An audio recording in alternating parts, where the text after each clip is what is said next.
the Native American prophecy is written on these tablets that the Hopis have. And, you know, the prophecy is that when the earth is sick and dying, and the trees and the ocean and everything in the earth is sick and dying, there'll be a tribe of people come to help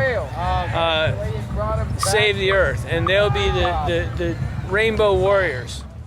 So you know about the oil. I don't want to spoil your paradise, but think of your worst scenario 10 times worse. I live in Venice, Florida.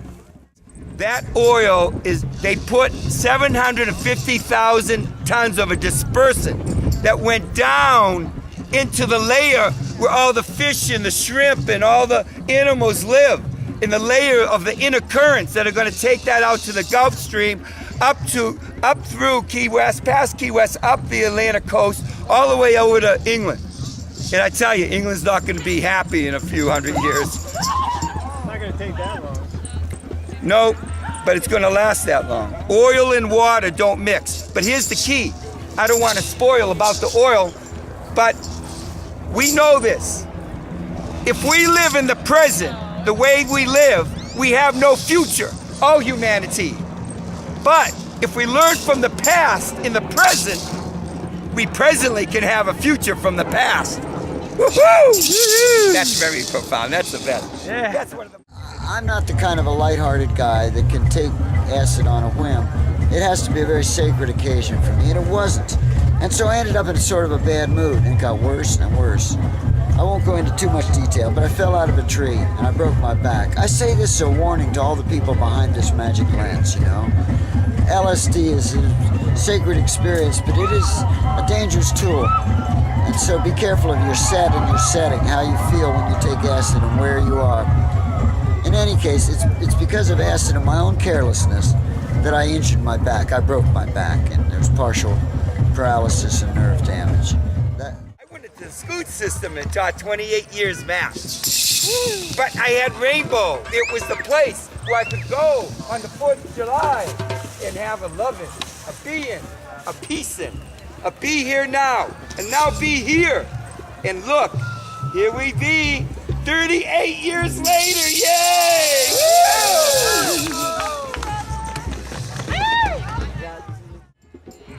But you know what's going to happen?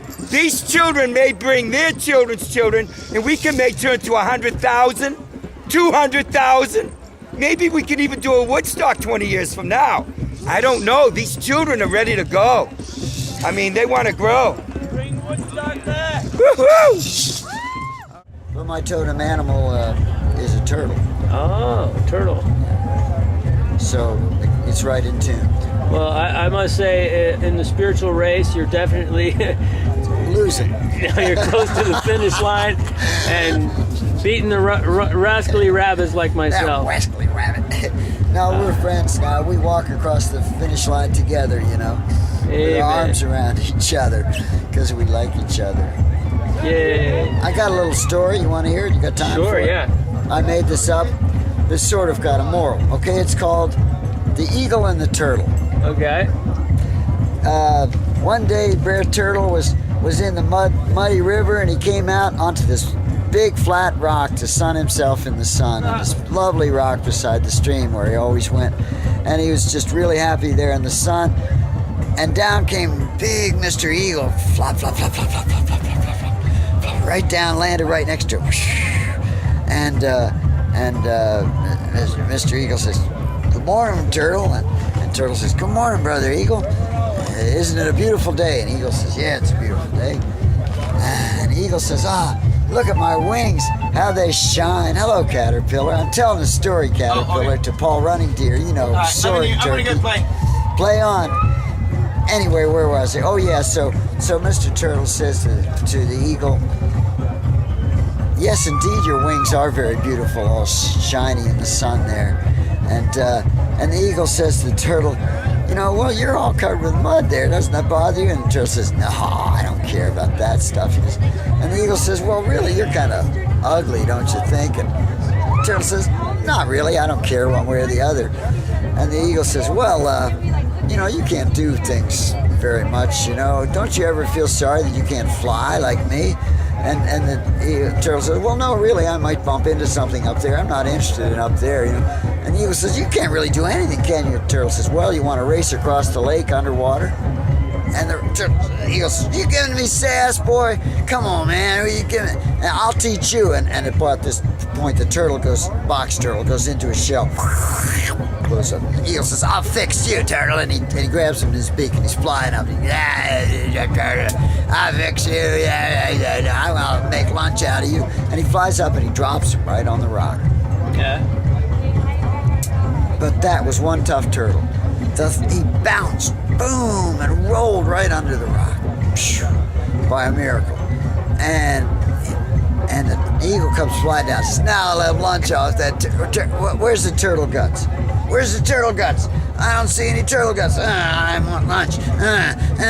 No, who's still? And he's all pissed off. Pardon my language. He's very, very angry, and it spoils his whole day. As a matter of fact, he flies away. And meanwhile, after a while, the turtle comes out from the rock, rubs his hip where it hurts a little bit, and says, "Just another day, I guess." Rainbow, and those are the feet of my favorite Christian on the planet, Brother Dan D. And oh man, he's so humble. He hates when I do this. But please share your conscious realizations about God. The word is worship. To study, research, learn, come to an understanding, the meaning, the content of that word is what for Christians salvation is about. It's the thing that what we can do here and what will be happening in the beyond is the same. We can do it now.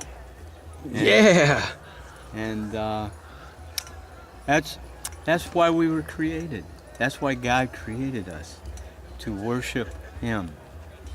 Now there's dangers, there's enemies, but to study, research, learn, come to an understanding, experience, put it into practice, and knowledge of what it is to worship the Almighty.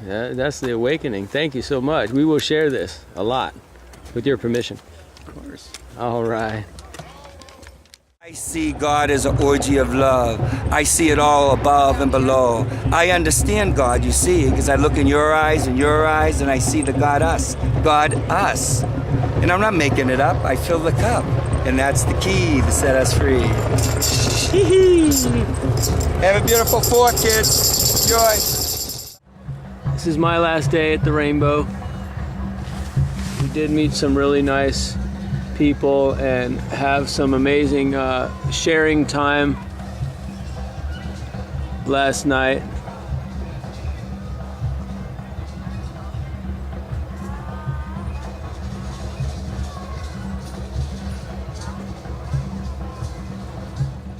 God is universal. God is one.